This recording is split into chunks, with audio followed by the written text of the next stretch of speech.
I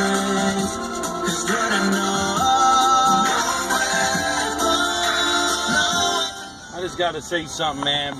Been doing a lot of reading and thinking and praying, and speaking at different events and whatnot. And I just got to say this, man. It's powerful.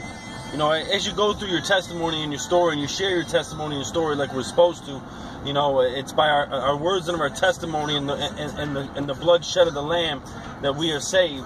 And you know what I mean? The testimony, you know, as you speak it, the more you learn about yourself, and the more, you know, praises you can give out of things that you sometimes after being saved and changed for so long that you forget about, you know. And I tell you, man, I was talking about fear. And in our book of Alcoholics Anonymous, it says, driven by 100 forms of fear and self-delusionment. And my life was created and born and just driven by fear my whole life. And that was what that was for me, Satan's tool for me to use against me. You know, as a young age, seeing dysfunction in the home, as, you know, stepfathers beating my mom and calling her names and calling me names, and just seeing the dysfunction there all the time, and you know, it brought fear into me. It instilled fear into me of what's going to happen to my mom, what's going to happen to me, and, you know, all these things that he says, and all this anger and frustration, and just that fear was instilled. And then, you know, the things you grew up watching and seeing, and more fear there of probably shouldn't be watching things that kids shouldn't be watching, and seeing things that kids shouldn't be seeing, just instills more fear. And then you know, just being in the system of the school and finding out that I'm you know, dyslexic, and you know, that I'm ADHD, and that it's hard for me to comprehend. So getting labeled with that and brings more fear of you know, I struggle with things in my life, and it just, that brings more fear. And then being bullied at a young age, and getting that fear from people, and feeling weak and helpless, you know, and that fear paralyzes you. I mean, it paralyzed my life, and it stuck with me going through my years, you know, trying to do things, and you know, it being harder for me to do what normal people do. It's harder for me, and trying to, you know, not really getting the help to try to figure out, well, how can I do it, which will, you know, benefit me, and you know, not even speaking up, you know, as well. And you know, always hearing the words, you know, don't say nothing, you know, just the things that are instilled with you in your family home, like, don't answer the phone. If someone comes to the door, don't answer it. You know, we're not here. And, you know, whatever you heard at home, you don't talk about. And, you know, just being instilled with all these things, it goes with you in your life. And, you know, fear paralyzed me, man.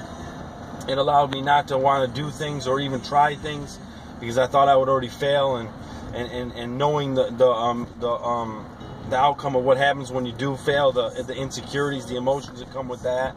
So not even trying it, because the mind's already telling you. And once your mind sets on fear, and it talks to you, fear talks to you. It grows so much, and, you know, it creates so much isolation, and not just isolation where you're in a room isolated, but in your mind isolated, not wanting to speak to people about how you're feeling or what you're doing.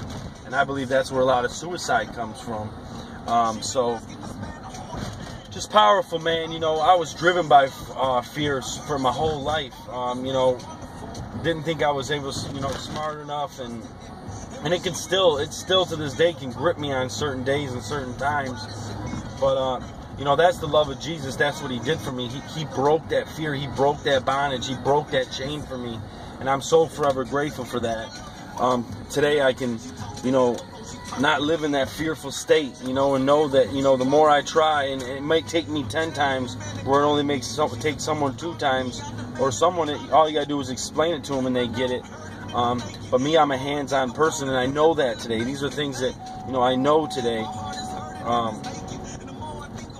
But to not be paralyzed by fear, and to know that, you know, fear is just future events appearing real, and that I need to try things, and don't worry about if you don't, you know, if you're not good at it, at least you tried it.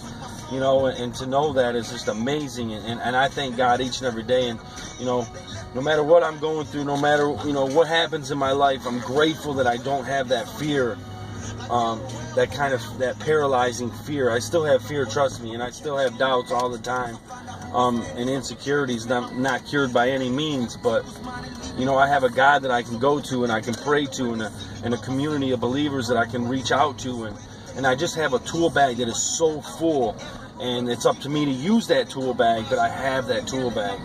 And you know, I'm grateful for that tool bag today, and I'm grateful for Jesus Christ coming into my life and restarting my heart, rebeating my heart. But all I had to do was sit there and acknowledge that I had problems with my sinful nature, and my life was wrong, and knew that the way to get me out of that, and did that 180, turned around, did that 180, turned around, repented, and moved towards Him, and He put a new heart in me. I was reborn. I was a new creation. So I'm forever blessed for that, man, and I'm grateful that I'm not, you know, in a state of mind where I want to die, because there's no way out.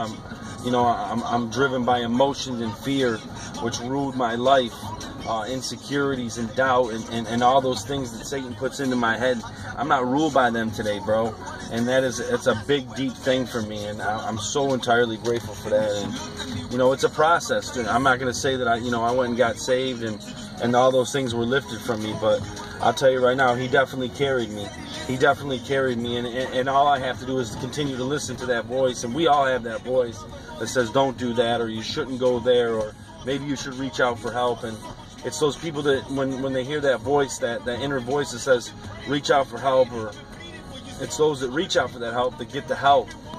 But they got to continue to not just reach out to help, but when the help reaches out, when they reach out for the help and the help helps them, but that they also listen to what they say and listen to that voice as well. It's a continuously humbling yourself, humbling yourself, and being and having humility, and letting go of that pride and opening up, because fear is going to tell you go there, and pride is going to tell you you don't need to.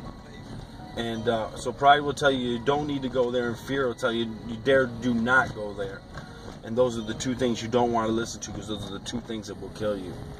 You know what I'm saying? Is that pride and fear. So, you know, I'm grateful that that I'm not stuck in isolation in my own mind, that I'm not a prisoner locked up in my own mind today, and that I know that there is